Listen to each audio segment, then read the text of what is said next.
I love how you can combine the different parts of this dish, the ginger with the pear, the date with the pear, and then you can get different pairings, different flavors in your mouth.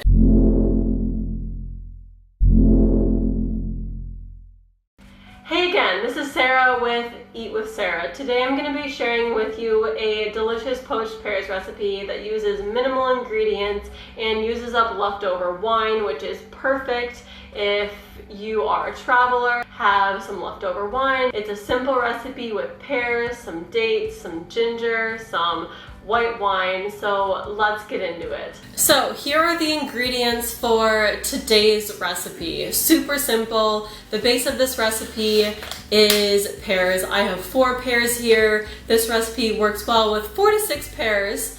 The next part of this recipe is an open bottle of wine. You probably want to use white wine, and here I have an open bottle of Chardonnay. To sweeten this recipe, I love to use dates. I just love dates in and of themselves. It'll give a caramel flavor, and it'll give more flavor as compared to just regular white sugar. And then in the process, we'll be making a delicious accompaniment to the poached pears as well. So it's a 2-in-1. Lastly are the seasonings. So we have just a pinch of salt here on the top. We have some cinnamon, just like a dash of cinnamon. And then here I have a tablespoon of sliced ginger that we're gonna use. So I love this flavor combination of the dates with the caramel notes and then the sharpness and just the delicious flavor of the ginger. The pears that I have already been washed. So we're gonna start with coring the pears with a small knife and then peeling the pears.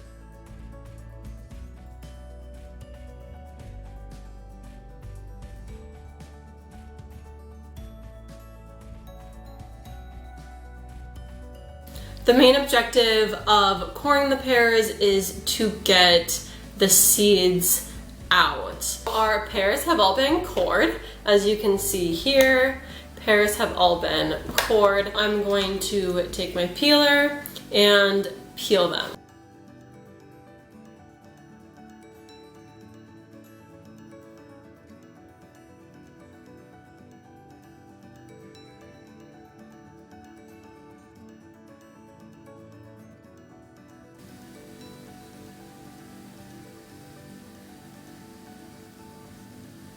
So we're going to start with putting the dates in. We're going to gently put the pears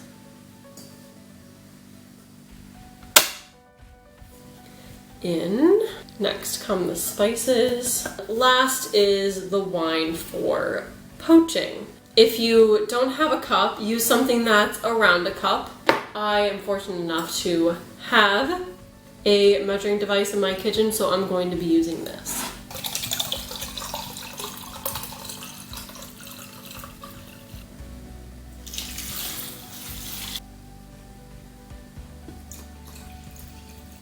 Bring the pears and liquid to a poaching temperature, a baby simmer with small bubbles, and allow the pears to poach for 10 minutes. When the pears are soft but still maintain their shape, remove them from their poaching liquid. Turn the heat up and boil until it's reduced by half.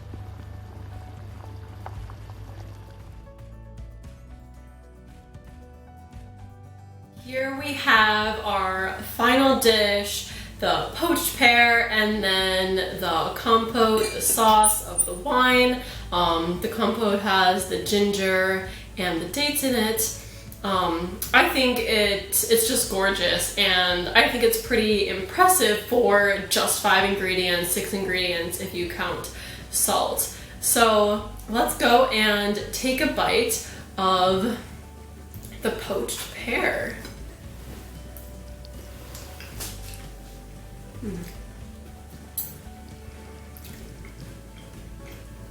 All of the components work together, they're similar, but they're different enough to complement each other. So there is a little bit of an alcoholic flavor in the poached pear because we did poach it in straight up wine, but it's nice how when the poached pear combines with the date, it mellows out the slightly bitter alcoholic flavor. I love how you can combine the different parts of this dish, the ginger with the pear, the date with the pear, and then you can get different pairings, different flavors in your mouth, and it tastes different when you taste the date in the pear compared to the ginger piece in the pear. It's a simple dish. It only has 5 ingredients, but because things can be combined in different ways, it gives you an elevated eating experience. Overall, I think it's nice to have all of these components in a one-pot dish. There is sweetness in the sauce. I love how it's not overly sweet, but the sweetness from the wine, the sweetness from the date is enough to counteract the acidity, the alcohol that the pear absorbed. Thanks for joining me to enjoy and cook a poached pear recipe poached in leftover wine. I would really appreciate it if you could leave your comments below about what you thought of this recipe, and I would also really love it if you could like this video and subscribe to my channel. I am posting videos every week. I hope to see you again. Bye.